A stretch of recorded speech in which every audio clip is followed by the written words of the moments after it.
Amén. Creador inefable, que de los tesoros de tu sabiduría dispusiste las tres jerarquías de los ángeles y con orden admirable las colocaste sobre el cielo empíreo y hermosamente estableciste las partes del universo. Tú, que eres llamado verdadera fuente de la luz y de la sabiduría, y además principio supereminente, dígnate infundir sobre las tinieblas de mi intelecto un rayo de tu claridad que remueva de mí las dos tinieblas con las que he nacido, el pecado y la ignorancia. Tú que haces elocuentes las lenguas de los niños, instruye la mía e infunde en mis labios la gracia de tu bendición. Dame agudeza para entender, capacidad para retener, móvil facilidad para aprender, sutileza para interpretar, gracia copiosa para hablar. Dispone el comienzo, dirige el progreso, completa el acabamiento. Tú que eres verdadero Dios y verdadero hombre, que vives y reinas por los siglos de los siglos. Amén. Amén.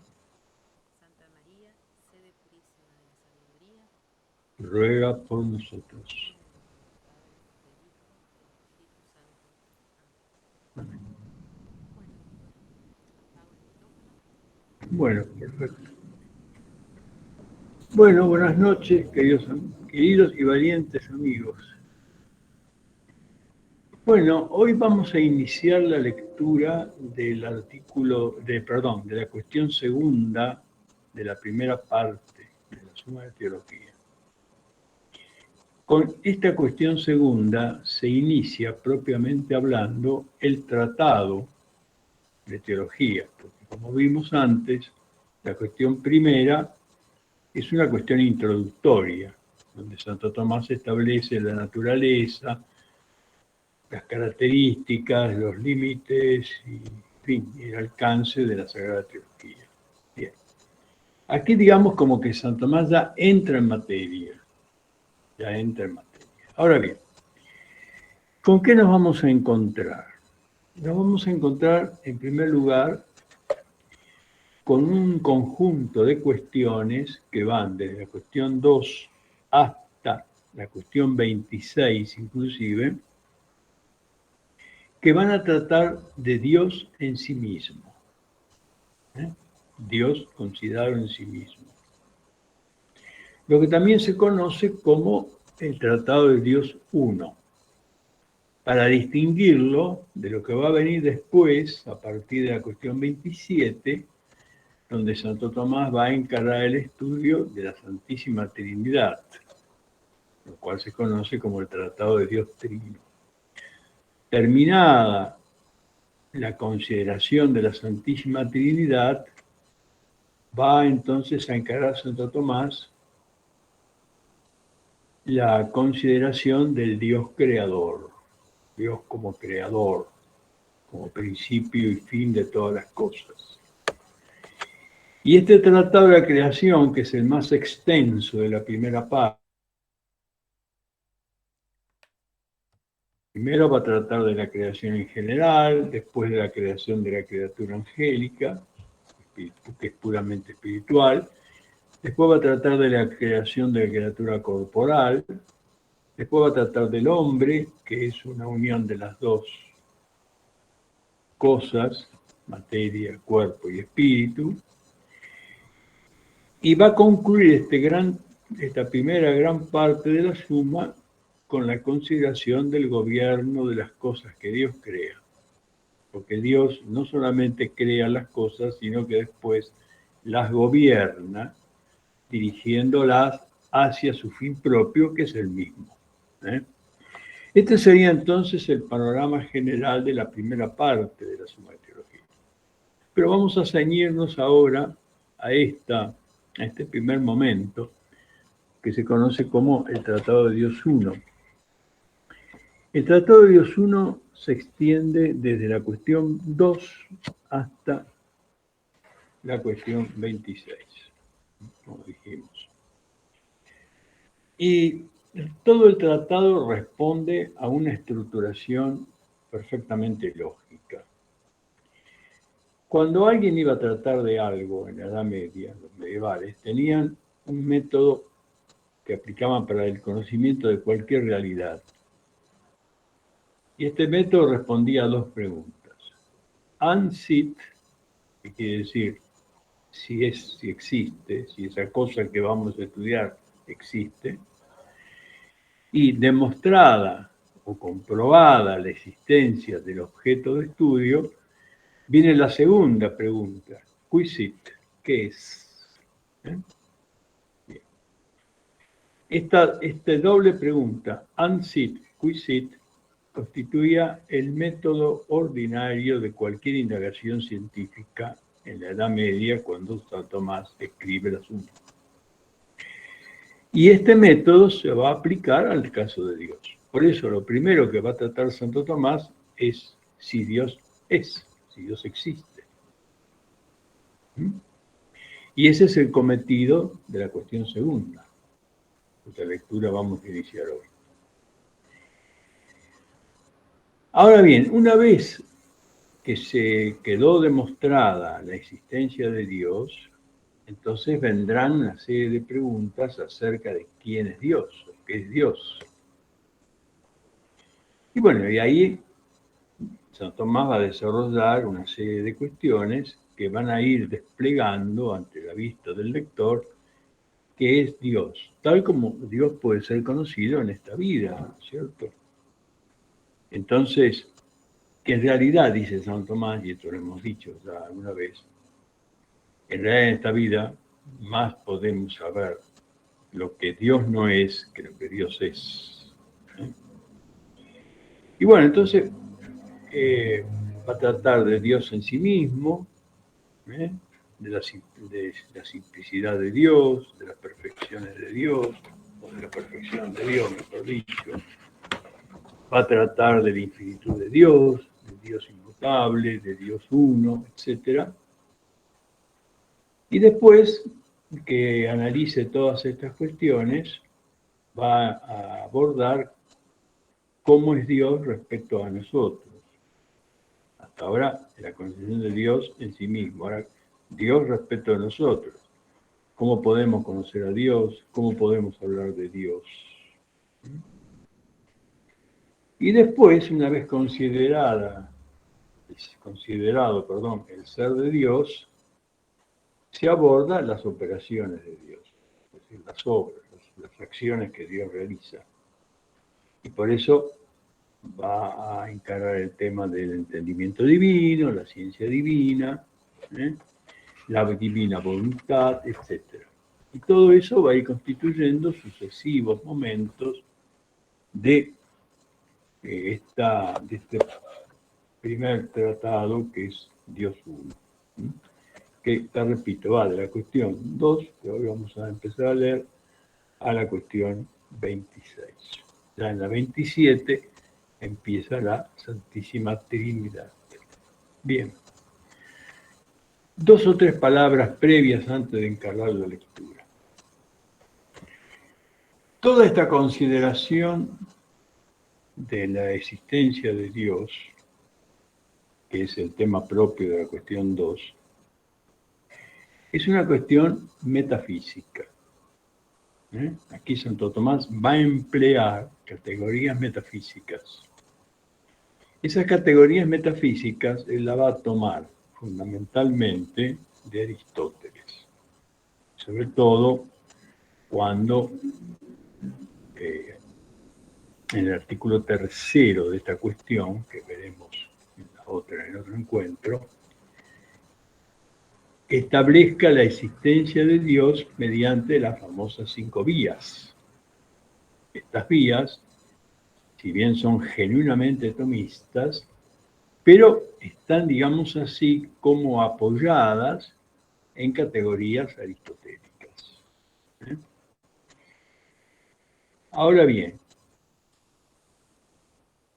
estas categorías aristotélicas, en buen modo, no en cierto modo, son superadas por el propio Santo Tomás. Porque claro, las categorías de Aristóteles, si bien son importantes y fundamentales, sin embargo tienen sus deficiencias.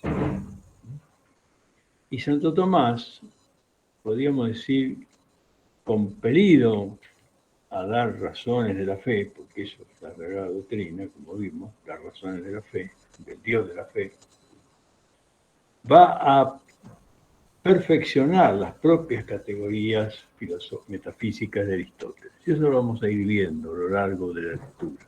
Por ahora no quiero extenderme más, pero a lo largo de la lectura de los textos vamos a ir viendo cómo Santo Tomás no solo toma las categorías de Aristóteles, sino que en algunos casos las supera y las perfecciona.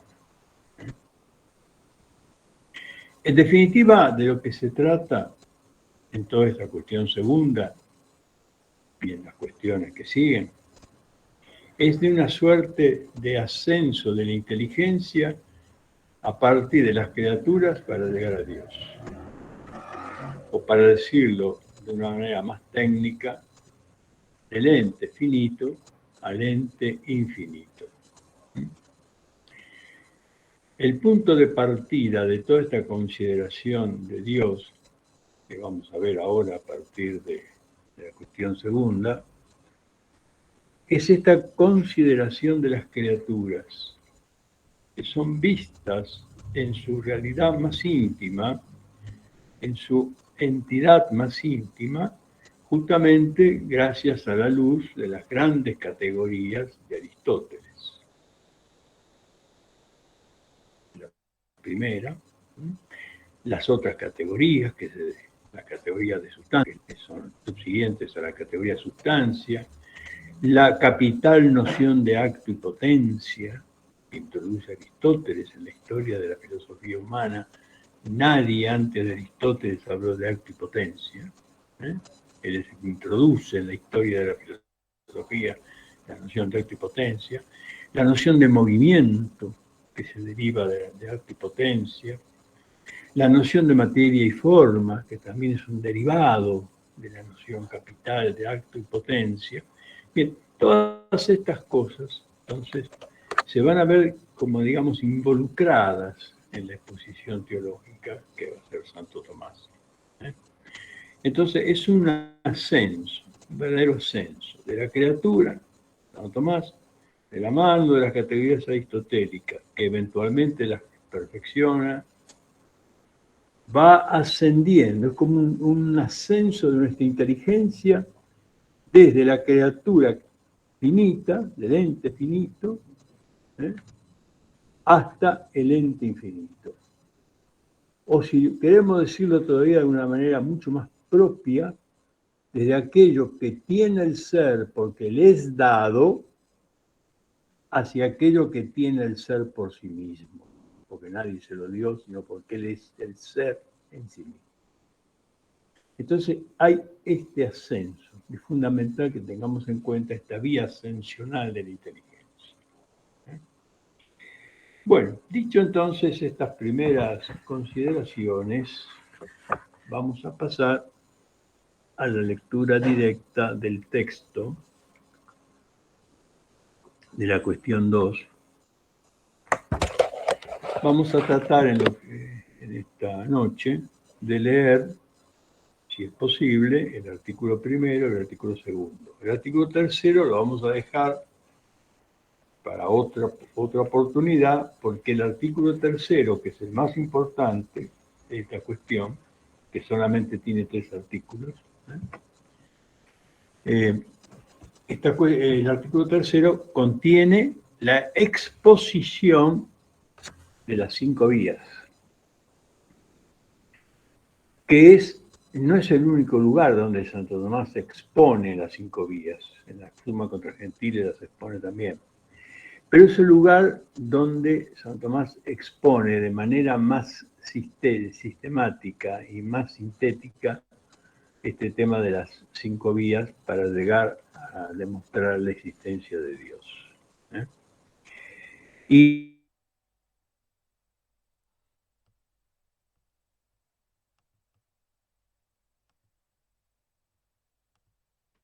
de las 5 vías es relativamente breve, sin embargo es de una densidad y una profundidad que cada una de las vías nos llevaría mucho tiempo. Entonces vamos a iniciar la lectura con el proemio que pone Santo Tomás, y después con el artículo 1. Bueno, dice así. Cuestión 2, acerca de Dios, si Dios existe. Dado que la principal intención de esta doctrina sagrada es el conocimiento de Dios, y no sólo como es en sí mismo, sino también según que es principio y fin de las cosas, especialmente de las criaturas racionales, como más arriba hemos dicho, y aquí remite al artículo 7 de la cuestión primera. Que ustedes recordarán de qué trataba el artículo 7 de la cuestión primera. Trataba del sujeto de la ciencia divina, de la Sagrada Teología, y ese sujeto es Dios. Recordarán que lo leímos el texto. En su momento, el sujeto de la Sagrada Teología es Dios, en sí mismo y en tanto es causa y fin de las cosas. En nuestro intento de exponer esta doctrina, trataremos primero de Dios. Segundo, del movimiento de la criatura racional hacia Dios. Tercero, de Cristo, el cual como hombre es para nosotros el camino que nos conduce a Dios. Bueno, aquí está trazada esa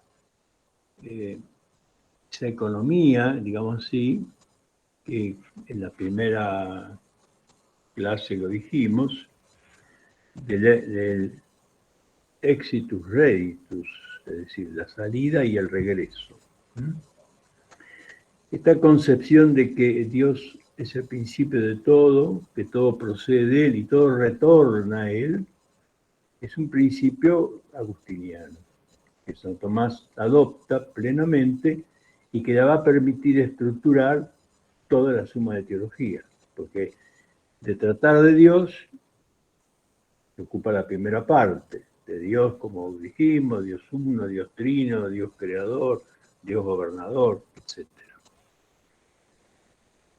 Del movimiento de la criatura racional hacia Dios,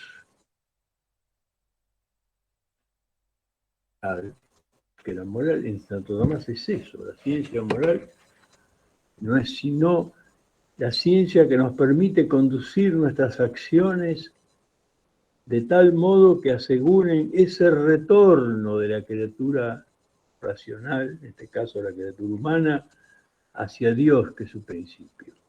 Salimos de Dios y a Dios volvemos. Y ese regreso, ese reditus a Dios es la moral. Y eso va a ocupar la segunda parte de la suma, que es la parte, por lejos, la más extensa, a tal punto que el mismo Santo Tomás la subdividió en dos partes. La primera parte de la segunda y la segunda parte de la segunda. Bien.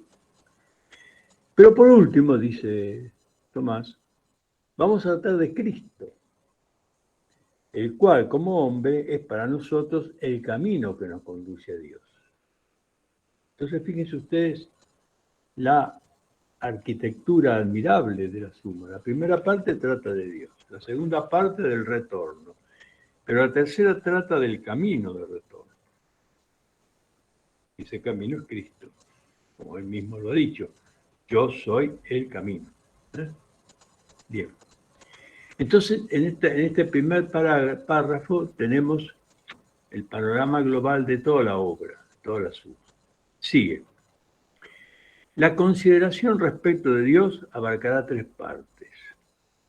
En la primera trataremos lo que es propio de la esencia divina. En la segunda, lo que pertenece a la distinción de las personas divinas. Y en la tercera, lo que se refiere a las criaturas en cuanto que proceden de él. Bueno, es lo que vimos antes. Aquí son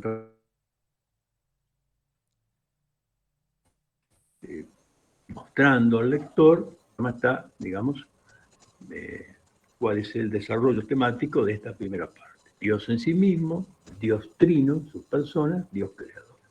Quien dice Dios creador, dice también gobernador del mundo. Bien.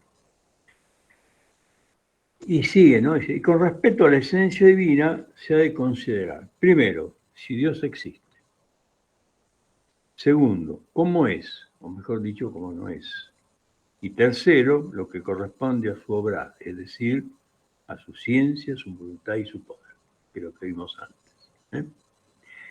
Justamente en esta primera parte, el primer tratado de la primera parte, justamente va a tratar si Dios existe, que es la cuestión segunda, cómo es Dios, es todo lo que se refiere a la esencia divina, y cómo es su obrar y su poder. Bien. Entonces ustedes ven cómo en sucesivas contracciones del tema, Santo Tomás va estableciendo la materia que va a tratar. Es bueno leer estos proemios, podríamos a lo mejor decir, bueno, su lectura la podemos obviar, tal.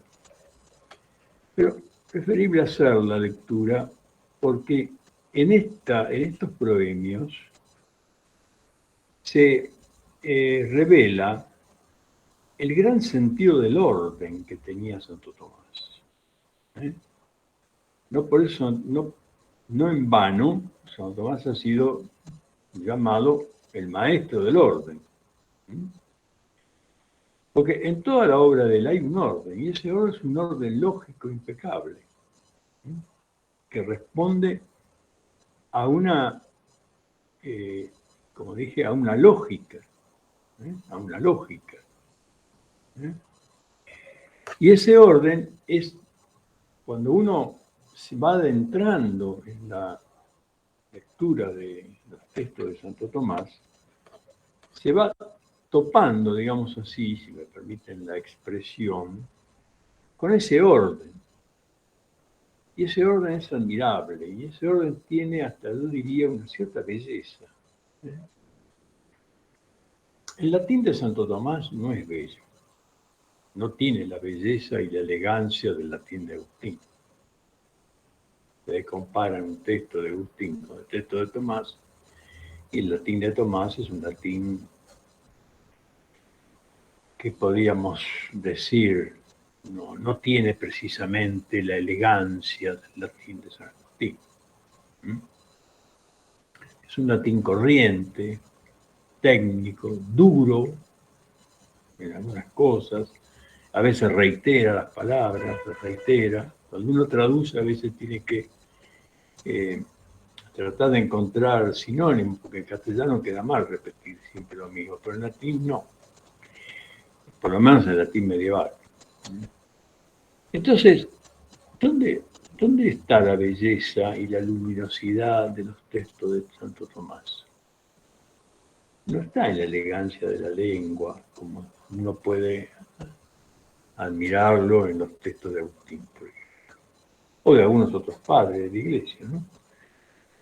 De los primeros siglos. La belleza de los textos tomistas reside en el orden.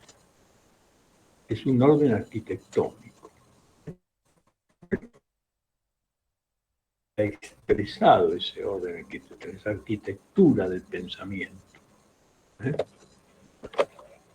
Bien. Continúo la lectura.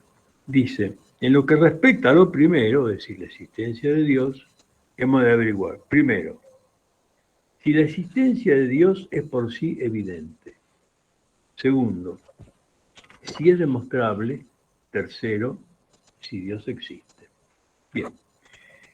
Estas tres cosas constituyen los tres artículos que integran esta cuestión segunda. Entonces, la primera cuestión, el primer artículo que plantea, ¿la existencia de Dios es evidente por sí misma o no es evidente por sí misma? El planteo de este problema tiene una razón histórica. ¿Por qué? Porque en la época de Santo Tomás había una disputa muy viva. Nosotros hoy no tenemos esa disputa, tenemos otras, pero bueno, los textos hay que contextualizarlos también. En la época de Tomás, como dije, había una disputa muy viva entre quienes sostenían que la existencia de Dios es por sí misma evidente, es una verdad evidente de suyo, que no requiere demostración alguna, y otros que, como Santo Tomás, pensaban que no, que la existencia de Dios no es una verdad evidente, por eso que necesita ser demostrada. Ahora bien, ¿quién era el representante por antonomasia de esa postura que consideraba que la existencia de Dios era per se evidente? Bueno, San Anselmo, este gran doctor de la Iglesia, San Anselmo, autor de un libro, una obra muy conocida, que se llama el Proslogion, donde sostiene, sobre la base de algunos argumentos que vamos a ver, que la existencia de Dios es evidente de suyo. Históricamente, esta postura de Anselmo se conoce como ontologismo. El ontologismo. Que en esencia es esto. Dios es lo más que podemos pensar, lo más grande que podemos pensar, lo más grande que podemos concebir en nuestra inteligencia es Dios. Pero dice, es mucho más perfecto aquello que no solamente existe en la inteligencia, sino también que existe en la realidad. Por lo tanto, si Dios es lo máximo que podemos pensar, tenemos que admitir que no solamente existe en nuestro intelecto, sino que también existe en la realidad. Y eso, entonces dice, el argumento de San Anselmo es que la existencia de Dios es evidente. Es decir, basta que nuestra inteligencia se ponga frente a ese nombre Dios, que es lo más alto, lo más grande que podemos pensar, para deducir inmediatamente, con evidencia nítida, que ese ser que es lo máximo que podemos pensar, por ser lo máximo, precisamente, tiene que existir no solo en el entendimiento, sino en la realidad. Bueno, Santo Tomás se va a oponer, lo vamos a ver ahora, vivamente, porque en cierto modo es un argumento idealista, parte del pensamiento, no parte de la realidad. Bien, muy interesante. Pero entonces Santo Tomás se enfrentaba a esta postura ontologista, como dije antes, representada por San Anselmo, y en este artículo primero, la cuestión segunda, va a exponer su propia doctrina, donde lo que va a sostener Santo Tomás es que la existencia de Dios no es para nosotros una verdad evidente. Lo cual lo va a llevar al artículo siguiente, que si no es evidente, necesita ser demostrada. Lo cual va a llevar al artículo 1, el enlace. Bien. Último, ¿cómo se demuestra? ¿Ven? Entonces vamos a ir a la lectura. Dice así, si la existencia de Dios es por sí mismo evidente. Bueno, ahí hay una serie de lugares paralelos donde Santo Tomás trata el mismo tema. Para el que quiera profundizar, puede en todo caso consultar algunos de los textos paralelos. Bien, dice así, a lo primero se procede así. Parece que la existencia de Dios es por sí misma evidente. Y pone 3 argumentos para supuestamente demostrar la tesis de que la existencia de Dios es una verdad, una proposición evidente en sí misma. Como hacemos siempre, ahora dejamos de lado la lectura de las objeciones y las vamos a leer después al mismo tiempo que la respuesta. Bien, pero en contra, dice, en contra de esta tesis ontologista, nadie puede pensar lo contrario de lo que es evidente por sí mismo, tal como consta en filósofo, es Aristóteles, en el libro 4 de la Metafísica y en el libro 1 de los analíticos posteriores. Analíticos posteriores, ustedes saben que Aristóteles escribió varias obras lógicas, que constituyen el llamado organón. Bueno, escribió los primeros analíticos y los segundos analíticos o analíticos posteriores y el tratado de la interpretación, Perihermenéia. Santo Tomás comentó los tres. Santo Tomás comentó los tres libros lógicos de Aristóteles. Comentó los analíticos primero, los analíticos segundos.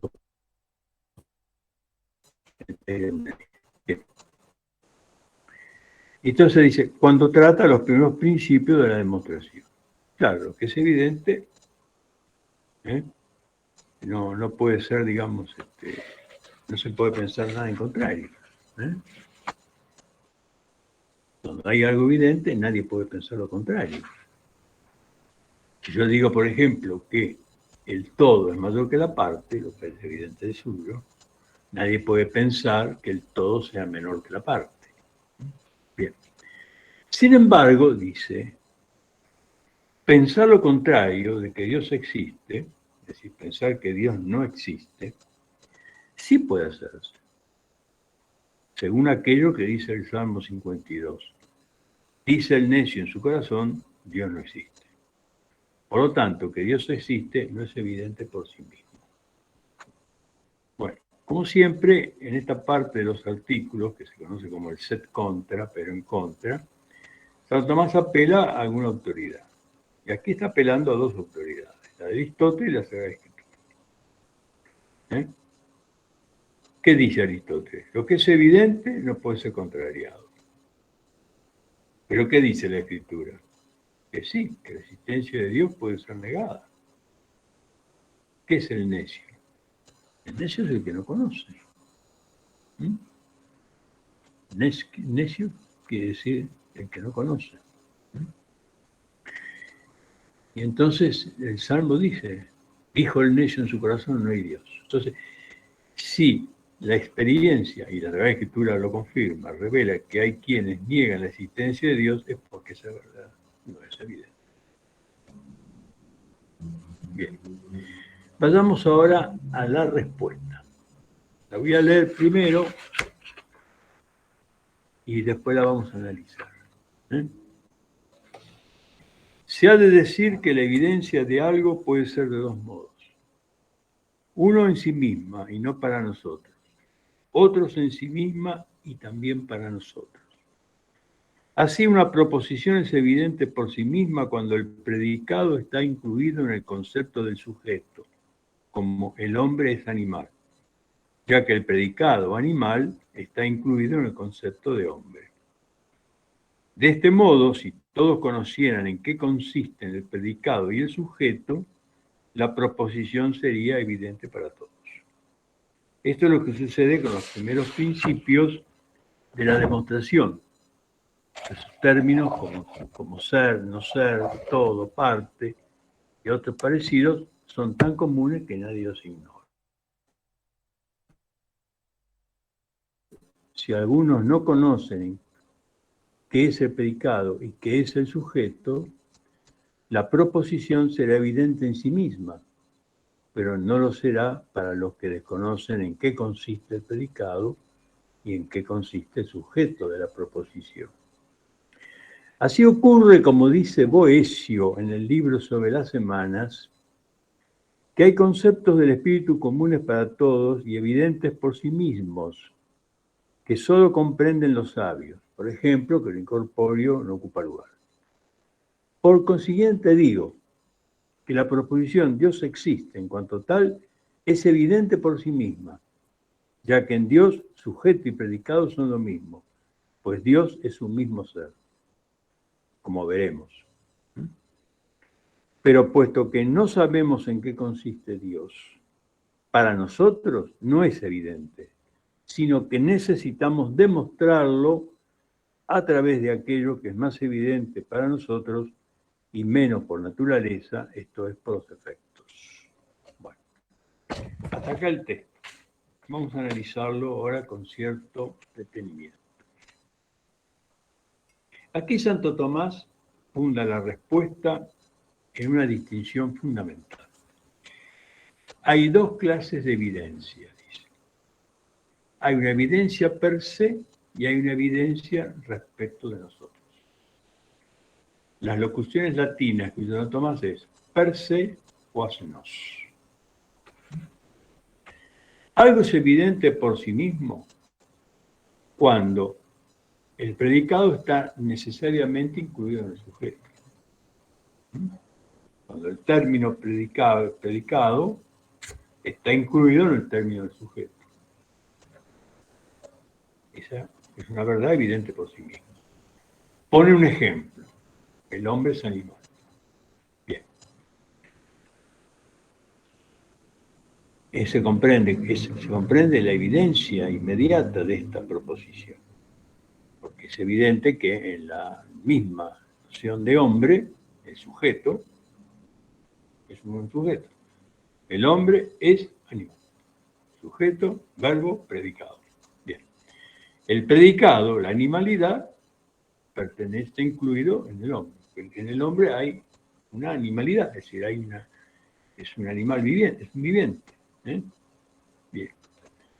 Un animado. Pues vendrá la especificación, es un animal racional, bueno, eso es de esta parte. Pero estos dos términos, uno está incluido en el otro, y por lo tanto la proposición se hace evidente. Vamos, dice San Tomás, que haya quienes no conocen el sentido de los términos, que alguien no conozca, por ejemplo, que es animal o que es hombre, la proposición seguirá siendo en sí misma evidente. Su evidencia intrínseca no va a cambiar, pero ya no será evidente para nosotros, o para aquel que ignora la inclusión de los términos. Entonces, una proposición evidente en sí misma, per se, puede no ser evidente respecto de nosotros, es decir, quas nos. Y de este tipo de proposición, dice Santo Tomás, se trata la proposición Dios es o Dios existe. Es evidente en sí mismo. ¿Por qué? Porque que Dios existe, siendo una analogía con lo que vimos antes, el hombre es animal, Dios es, Dios es el ser, es de tal modo evidente que el predicado está incluido en el sujeto, porque la esencia de Dios es ser, precisamente. Eso lo podemos ver después, él remite más adelante, la cuestión 3, la cuestión que viene, donde va a demostrar Santo Tomás que en Dios no hay composición de esencia y existencia, como decían los aristotélicos. En los seres creados sí, una cosa es la esencia y otra la existencia. Pero en Dios no, porque la esencia de Dios es existir, como muy bien se dice en el Éxodo. ¿Se acuerdan aquel pasaje del Éxodo? Cuando Moisés le dice a Yahvé, bueno, ¿en nombre de quién tengo que hablar a los israelitas? Y Dios le contesta, yo soy el que soy.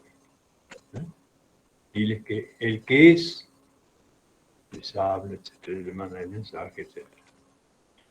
Entonces, en sí misma, tomada en sí misma, la proposición Dios existe o Dios es evidente.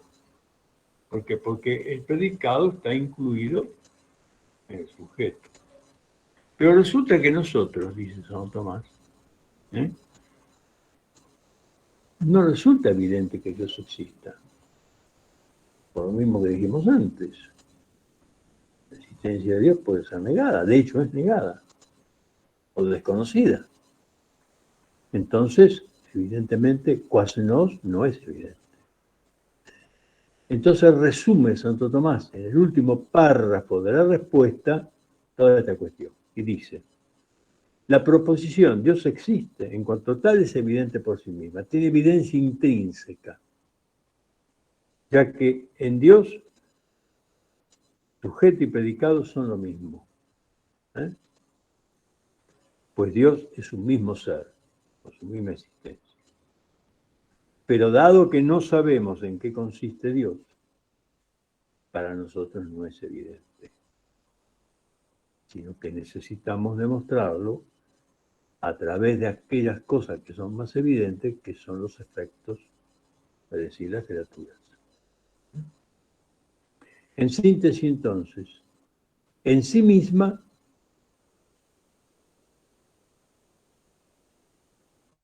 pero respecto de nosotros no es evidente.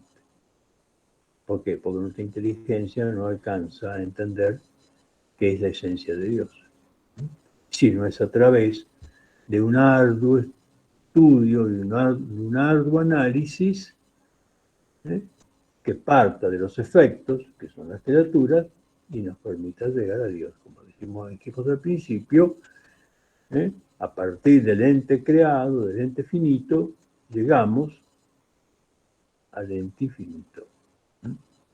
Bien. ¿Hay alguna duda respecto de esta respuesta?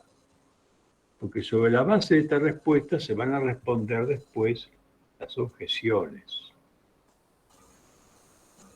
Así que si hay alguna pregunta, alguna respuesta, alguna duda, la vemos ahora, si no seguimos. Bueno, ahí habían planteado una pregunta, pero mientras estaba explicando, Mario que dice, ¿podría explicar las dos clases de evidencia?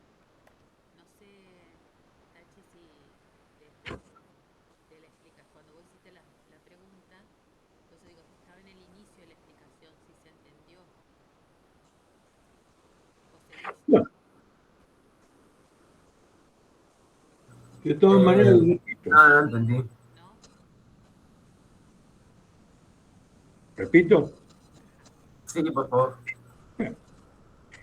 Tomás está acá haciendo una diferencia de los dos modos que una proposición, cualquier proposición, puede ser o no evidente. En primer lugar, ¿qué es evidente? Evidente es algo que se impone de suyo, que no necesita demostración alguna. ¿Por qué? Porque los términos de la proposición, toda proposición tiene términos. Un sujeto, un verbo y un predicado. ¿Hasta ahí vamos? Entonces, si los términos son claros, evidentes por sí mismos, la proposición o la enunciación de esa determinada verdad se impone por sí misma. Es evidente, no necesita más demostración.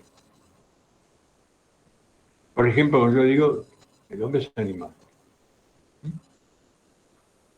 Si yo conozco qué es hombre y qué es animal, evidentemente no necesito ninguna demostración. Ya está, es evidente eso. Primer aspecto.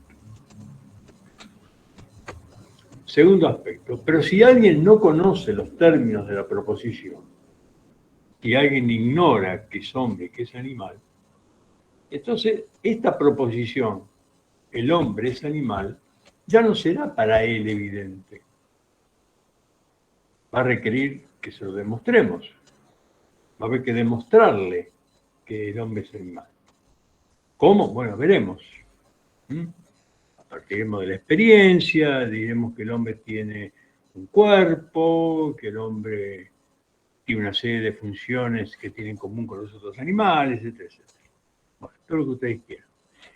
Pero si alguien no sabe qué es hombre y qué es animal, no conoce los términos que constituyen esa proposición para ese hombre no será evidente. Entonces, ¿con qué nos encontramos? ¿Me seguís hasta acá? Sí, sí. Nos encontramos que una misma proposición puede ser evidente por sí misma, pero no respecto de alguien que no conoce los términos. Por eso Santo Tomás distingue proposiciones evidentes, per se y quas nos. Per se y para nosotros. Bueno, dice Santo Tomás, de este tipo de proposiciones se trata cuando decimos que Dios existe o que Dios es.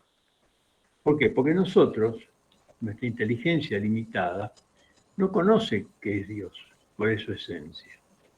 Que la esencia de Dios consiste precisamente en existir. Eso no lo conocemos nosotros. Entonces no resulta evidente para nosotros la proposición Dios existe. Pero la proposición Dios existe en sí misma, ¿sigue siendo evidente? Sí. En sí misma es evidente. Respecto de nosotros, no. Esa evidencia intrínseca que tiene la proposición Dios es o Dios existe, no es evidente para nosotros. ¿Por qué? Porque nuestra inteligencia no conoce qué es la esencia divina, qué es Dios y qué es la existencia de Dios. Entonces, que Dios existe es evidente en sí mismo, pero no es evidente para nosotros.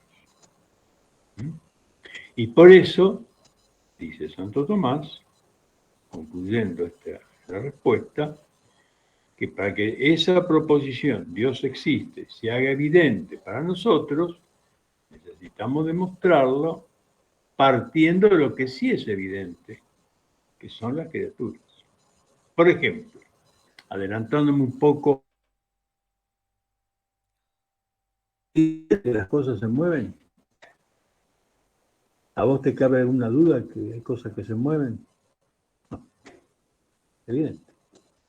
Bueno, a partir de la evidencia del movimiento, a través de una vía que ya vamos a ver en su momento, se va a llegar a la conclusión de que tiene que haber algo que mueva y no sea movido. Por ejemplo. Entonces, esta proposición, Dios existe, se va haciendo para nosotros más clara.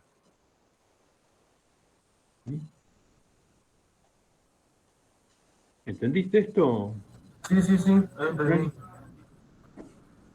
Fran, sos vos el que pregunta, ¿no? Porque te veo en la pantalla. Sí, soy yo. Bueno. ¿Entendiste, querido, ahora? Más o menos. Sí. Bueno. Entonces ahora vamos a ver las objeciones y las correspondientes respuestas. Primera objeción. Se dice que son evidentes por sí mismas para nosotros aquellas cosas cuyo conocimiento nos es connatural, como consta de los primeros principios. Pero como dice San Juan Damasceno, un doctor de la Iglesia, al inicio de su libro sobre la fe ortodoxa, el conocimiento de que Dios existe está naturalmente impreso en todos. Por lo tanto, que Dios existe es evidente. Bueno, ¿qué dice acá el objetor? El objetor, basándose en la autoridad de un doctor de la Iglesia, San Juan Damasceno, un doctor del siglo IV o V, no me acuerdo, antiguo, de que el conocimiento de Dios está naturalmente grabado en nosotros, dice, bueno, si es con natural es evidente. Si algo es con natural, como dice Damasceno, la existencia de Dios es para nosotros con natural, entonces es una verdad evidente y no requiere demostración. ¿Se entiende la objeción como está planteada? ¿Cómo responde Santo Tomás? A la primera, que conocer de un modo general y no sin confusión que Dios existe, está impreso en nuestra naturaleza, en el sentido de que Dios es la felicidad del hombre, puesto que el hombre por naturaleza quiere ser feliz. Por naturaleza conoce lo que por naturaleza desea. Pero a esto no se le puede llamar exactamente conocer que Dios existe, como por ejemplo saber que alguien viene no es saber que Pedro venga, aunque sea Pedro el que viene. De hecho, muchos piensan que el bien perfecto del hombre, que es la bienaventuranza, consiste en la riqueza. Otros lo colocan en el placer, otros en cualquier otra cosa. Bueno, veamos un poco la respuesta. En alguna manera, Santo Tomás concede algo al objetor. En toda esta dinámica de la disputatio, siempre hay concedo en esto, pero en esto no. Conviene entonces que nos vayamos acostumbrando al dinamismo de estas discusiones. Aquí Santo Tomás está discutiendo consigo mismo, pero bueno, como le expliqué antes, la disputatio era el método normal de cualquier universidad medieval. Bien. Concede que en líneas generales, de una manera confusa, de una manera primaria, hay en nosotros, en nuestra naturaleza, una vaga idea de Dios. Que, según Santo Tomás, esa vaga idea de Dios que hay en nosotros coincide con nuestro deseo de felicidad. Todo hombre desea ser feliz, nadie desea ser infeliz, por supuesto. Entonces, en tanto el hombre tiene, digamos, un deseo naturalmente impreso de felicidad, conoce que en algo debe consistir esa felicidad. Pero dice Santo Tomás, esto no es propiamente conocer a Dios. Como si yo siento que alguien viene, no por eso estoy sabiendo que el que viene es Pedro. Yo puedo oír pasos, escucho pasos. Escucho que la puerta del ascensor se cierra y una llave intenta abrir la cerradura. Pero no sé quién viene. Sé que alguien viene, pero no sé quién viene. Bueno, de esa manera podemos decir que conocemos a Dios por naturaleza. Pero eso no es propiamente conocer a Dios. ¿Por qué, dice Santo Tomás? Y siempre los argumentos de Santo Tomás se basan en la experiencia real. Porque no todo el mundo cree que Dios es la felicidad. De hecho, hay tantas concepciones de la felicidad, casi como hombres. Algunos creen que la felicidad es riqueza, otros creen que la felicidad es el placer, etc.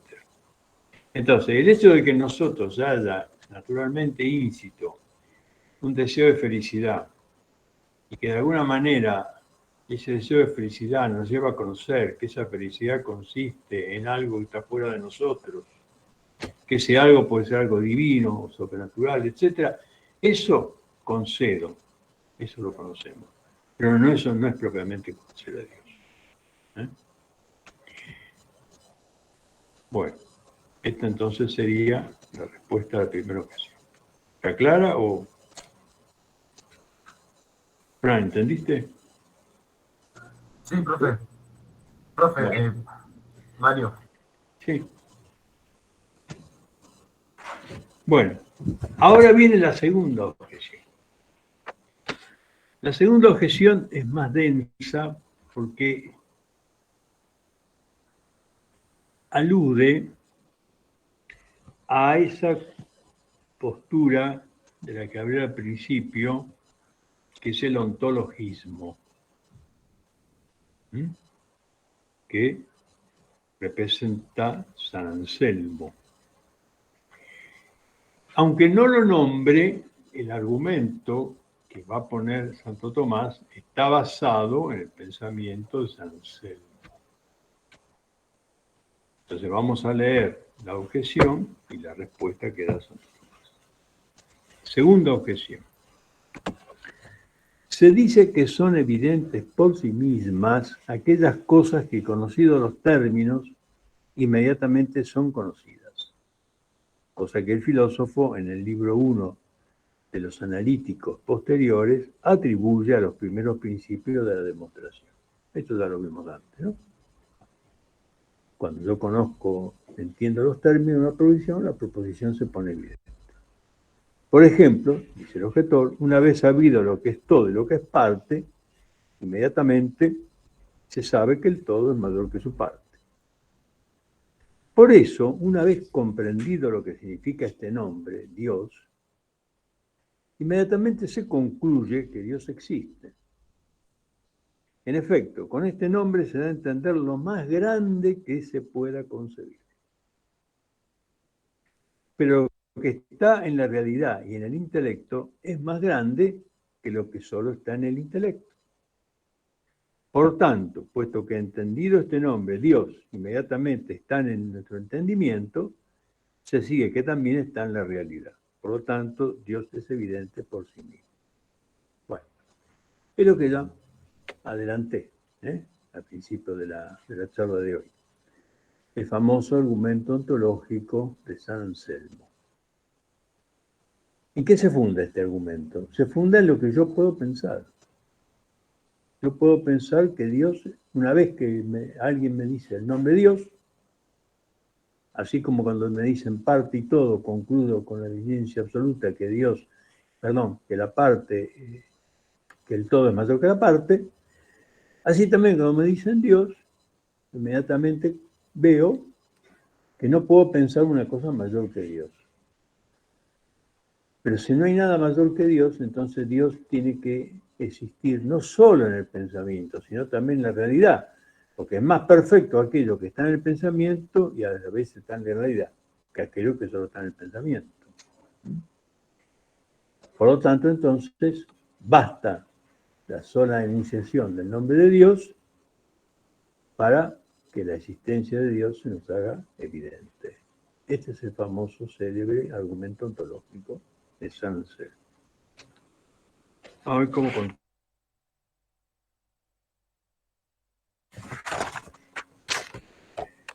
A la segunda, es probable que quien oiga la palabra Dios no entienda que con ella se expresa lo más inmenso que se pueda pensar. Pues de hecho, algunos creyeron que Dios es un cuerpo. Primera cosa, que rebate Santo Tomás. ¿Por qué cuando yo escucho la palabra Dios tengo que necesariamente pensar en lo más grande y lo más noble? De hecho, tanto los pueblos idolátricos que creían que Dios era cuerpo, adoraban la luna, el sol, el fuego, el aire, eran divinidades. Entonces, no es lo más grande que puedo pensar. No obstante, aún suponiendo que alguien entienda el significado de lo que la palabra Dios se dice, sin embargo, y esto es lo fuerte de la argumentación, no se sigue que entienda que lo que significa este nombre se dé en la realidad, sino tan solo en la comprensión del entendimiento. Claro, es acá la dificultad de todo idealismo, ¿no? Que algo se dé en el pensamiento no quiere decir que se dé en la realidad. Hay una célebre adagio escolástico que dice del no se al esse non es ilatio. Es decir, no hay que alguna cosa pueda ser, pueda ser pensada, no quiere decir que exista en la realidad. Yo puedo pensar en el unicornio, pero el unicornio no existe en la realidad.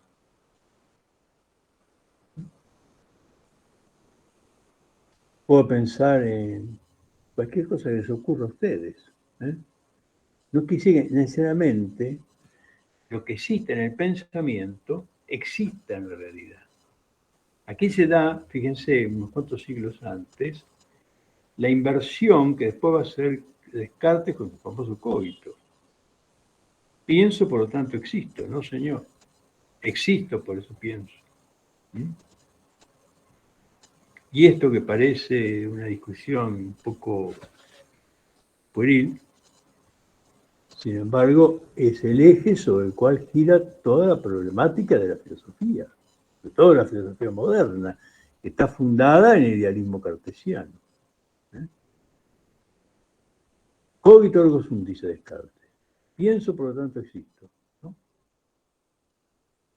Si pienso es porque previamente existo. Si no existo, no puedo pensar.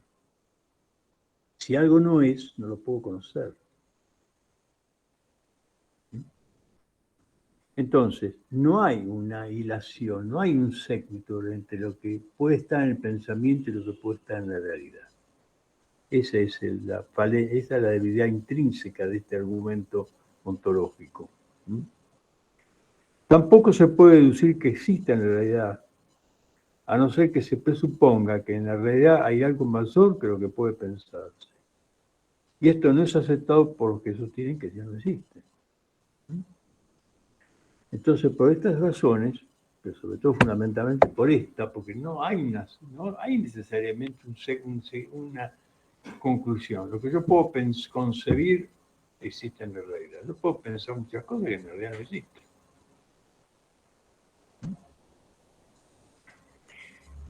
Entonces, por más que yo piense que Dios es lo más grande que puedo pensar, no se deduce de ese pensamiento que Dios exista en la realidad. Entonces, si bien el argumento ontológico tiene una buena intención, por supuesto, que es demostrar la existencia de Dios, no demostrar, decir que la existencia de Dios es evidente, es un falso argumento. Es un argumento falso, desde el punto de vista lógico. Bien. Y si no hay ninguna pregunta, vamos entonces a la última objeción, y la última respuesta, que dice, tercera objeción, que existe la verdad es evidente por sí mismo, puesto que quien niega que la verdad exista, está concediendo que la verdad existe. Pues si la verdad no existe, sería verdadero que la verdad no existe. Es un clásico argumento, ¿no? Dice, la verdad no existe. Bueno, entonces, usted está contradiciéndose. Usted está afirmando algo verdadero. Usted está afirmando que la verdad no existe. Si la verdad no existe, tampoco es verdadero que la verdad no existe. ¿Eh? Es un argumento dialéctico muy común. Ahora bien, si algo es verdadero, es necesario que exista la verdad. Dios es la misma verdad, como dice San Juan, yo soy el camino, la verdad y la vida, por lo tanto, que Dios existe es evidente por sí mismo. Bueno. El argumento es un poco retorcido, ¿no? Porque de alguna manera habla de una verdad evidente por sí misma. Bueno. La respuesta es muy breve, dice Don Tomás. Que la verdad en general existe es evidente por sí mismo, pero que existe una verdad absoluta, eso no es evidente para nosotros. Hay cosas verdaderas, sí, pero que hay una verdad absoluta que es Dios, no es evidente por todo lo que ya hemos dicho. Bueno, aquí terminamos la lectura del artículo primero. ¿Hay alguna duda? Comentario. Y entonces pasaríamos, por lo menos, a iniciar la lectura del artículo segundo.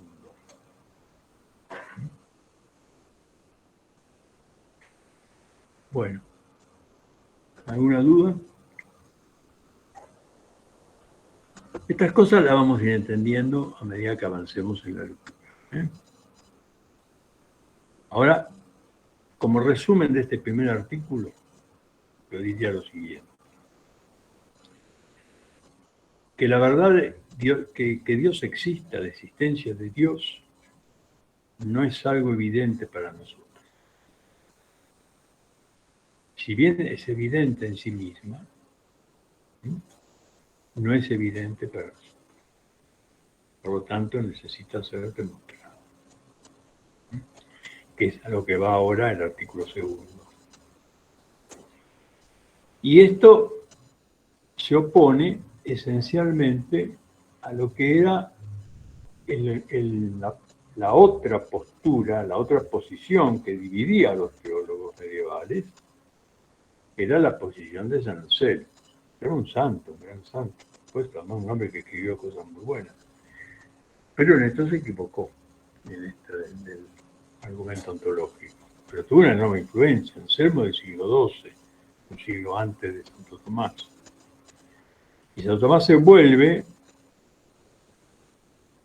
con mucha, digamos, vehemencia, pues en otros escritos, en contra de este argumento ontológico, porque es un argumento en el fondo idealista, porque quiere hacer surgir la realidad de Dios del pensamiento humano. Cuando la realidad de Dios nos es accesible de las escrituras.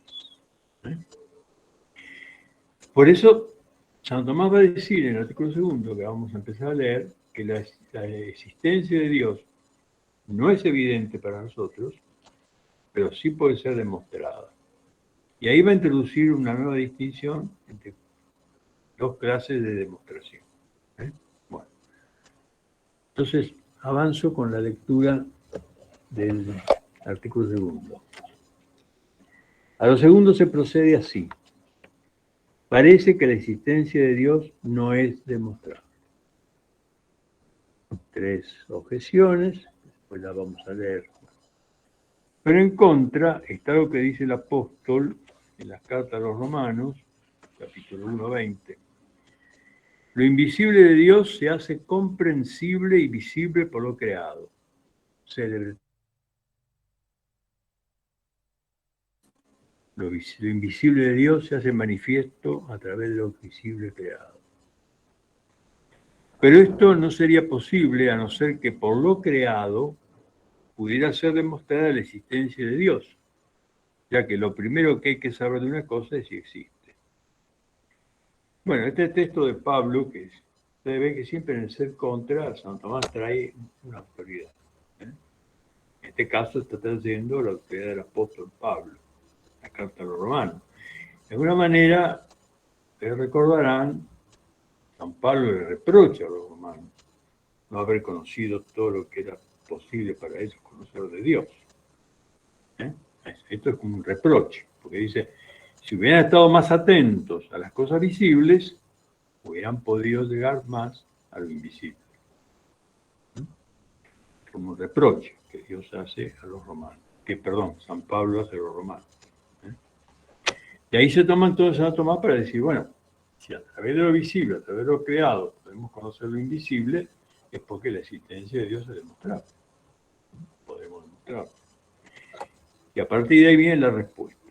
Dice, se ha de decir que toda demostración es doble. Una, por la causa, que es absolutamente previa a cualquier cosa. Y se llama demostración a causa de, o latín, proterquit. Primer tipo de demostración, se demuestra por la causa. Demostración proterquit. A la causa, doble efecto. Posita causa, posito efecto. Puesta la causa, puesto el efecto. Hay otra demostración, que es por el efecto, es al revés. Que es lo primero con... Pues el efecto se nos presenta como más evidente que la causa. Y por el efecto llegamos a conocer la causa. Se la llama porque, es decir, demostración quia en latín, ¿no? Ahora bien, por cualquier efecto puede ser demostrada su causa, siempre que los efectos de la causa se nos presenten como evidentes.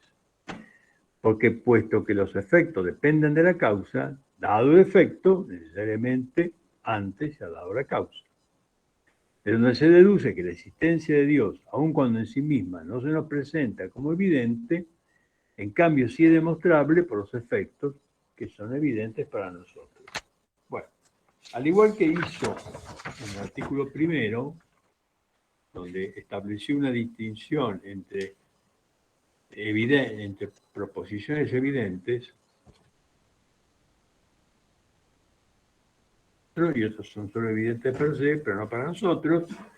Por lo tanto, la proposición Dios existe pertenece a la segunda clase de proposiciones. Evidente de suyo, no para nosotros, por todo lo que vimos. Bueno, aquí también va a introducir una nueva distinción de los tipos de demostración. Hay dos tipos de demostración. Esto es lógica pura. Hay demostración, la más perfecta, que es por la causa, que es la demostración proterquit. Si yo conozco la causa, evidentemente, de ahí deduzco los efectos. Si yo conozco el bacilo de Koch, deduzco la enfermedad tuberculosa.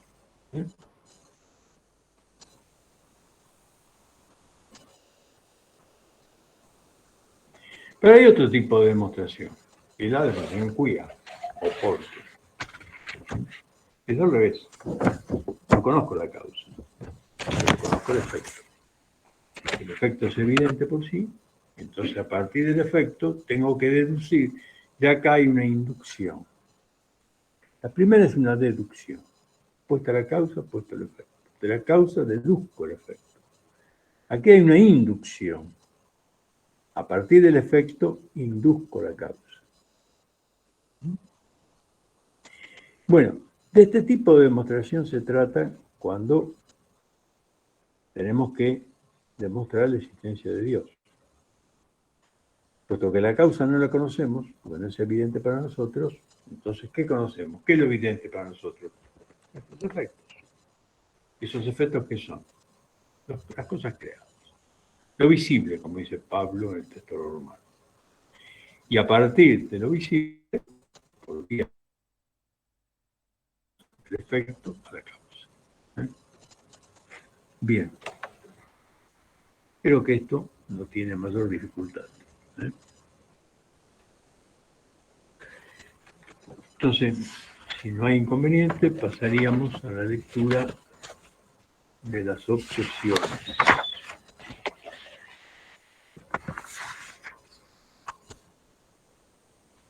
La primera objeción dice, en efecto, la existencia de Dios es artículo de fe, pero los contenidos de fe no son demostrables, puesto que la demostración convierte algo en evidente. En cambio, la fe trata de lo no evidente, como dice el apóstol en Hebreos. Por lo tanto, la existencia de Dios no es demostrable. Esta objeción tiene su peso, porque si ustedes recordarán, nosotros cuando estudiamos la cuestión primera, enfatizamos mucho en que la verdad de fe no es demostrable. ¿De acuerdo? Leíamos el texto de la Suma, leímos también el texto de las razones de Ratiero Fidei sobre la razón de la fe, y concluíamos que la verdad de fe, por su misma dignidad, su misma eminencia, no es demostrable. Entonces el objetor parece que tiene razón. Dice que Dios existe es artículo de fe. Lo decimos en el credo. Creo en Dios Padre Todopoderoso. Pero si es un artículo de fe, no puede ser, no es demostrable. Por lo tanto, no corresponde hablar de una demostración de la existencia de Dios. Y fíjense a dónde apunta la respuesta de Santo Tomás. Dice que la existencia de Dios y otras verdades que de Él pueden ser conocidas por la sola razón natural, tal como se dice en Romanos, no son artículos de fe, sino preámbulo de tales artículos. Pues la fe presupone el conocimiento natural, así como la gracia presupone la naturaleza y la perfección. Bueno, acá nos encontramos con un tópico fundamental del pensamiento tomista. Es decir, que la existencia de Dios es un artículo de fe, nadie lo duda, pero no es solamente un artículo de fe. Es algo que de alguna manera la razón natural puede conocer. Y ese conocimiento de Dios por la razón natural es lo que se llama el preámbulo a fe, preámbula fidei. Concepto esto muy caro a los padres y muy caro a Santo Tomás.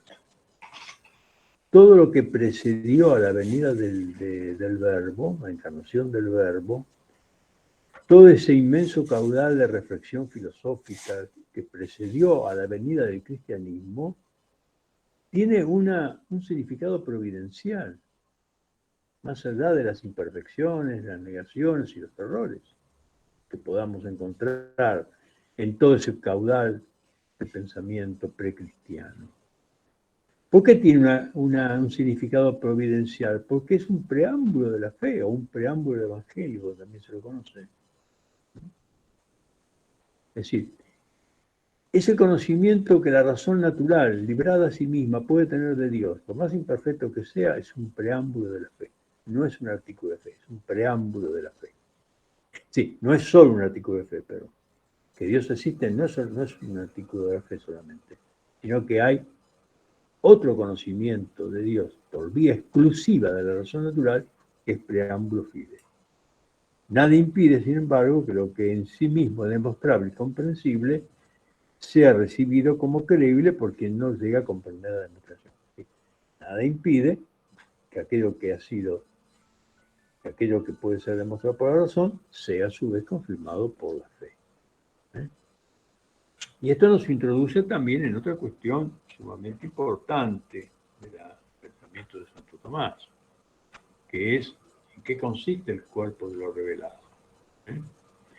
En el corpus de la revelación existen no solamente aquellas verdades que absolutamente solo pueden ser conocidas por medio de la revelación, sino también existe un conjunto de verdades que pueden ser conocidas por la razón natural, pero que Dios igual las ha revelado. Esto es la argumentación de los primeros capítulos de la Suma contra Gentiles. Acá comienza a hacer una conexión de la Suma de Teología con la contra Gentiles. En los primeros 9 capítulos de la Suma contra Gentiles, Santo Tomás establece justamente la relación que hay entre la verdad de fe y la verdad de razón. Dice que una misma verdad de razón ha sido también revelada. ¿Por qué? Porque esa verdad de razón solamente pueden llegar pocos hombres después de un gran esfuerzo y siempre con riesgo de equivocarse. Entonces, hizo una verdad que solo puede ser accesible a un pequeño grupo y aún así, con un enorme esfuerzo y aún así, con riesgo de equivocarse, Dios en su infinita misericordia nos ha revelado, para que, como dice acá el texto, aquel que no le alcanza la inteligencia para entenderla, sepa, conozca. Entonces, no hay inconveniente que una misma verdad sea demostrada por razón y al mismo tiempo sea creída por fe. Lo cual, una vez más, revela esta arquitectura admirable del pensamiento de San Tomás, que está basado en la unión de fe y razón. Bueno, se nos va haciendo la hora. Si le parece, Alicia, dejamos para la respuesta de estas dos últimas objeciones para el encuentro que viene y ya largaríamos con las pías. Bueno. Sí, el próximo encuentro, yo les mandé la vez pasada por el correo el cronograma de todo el año, sería el 27 de julio. ¿Qué voy a anotar? Creo que lo tengo, pero bueno, 27 de julio, ¿no? Bueno, ahí estaremos, si Dios nos da vida. En todo caso, sí. Como las fechas las pusimos pensando en las vacaciones en Paraná, si alguno tuviera problemas y fuéramos menos de lo que somos hoy, capaz que después podríamos ver de modificar las fechas si hay muchos que no se pueden conectar en esa fecha. De todas maneras, ¿esto queda grabado, Alicia? Sí, sí. Bueno, entonces si alguien después lo quiere ver, tiene paciencia. Y si no le importa, somos poco mucho, ¿qué problema? Bueno. El problema es... Sí. Bueno, mejor así ya no Como decía movemos Aristóteles, el número no comunica con el bien. no, es cierto.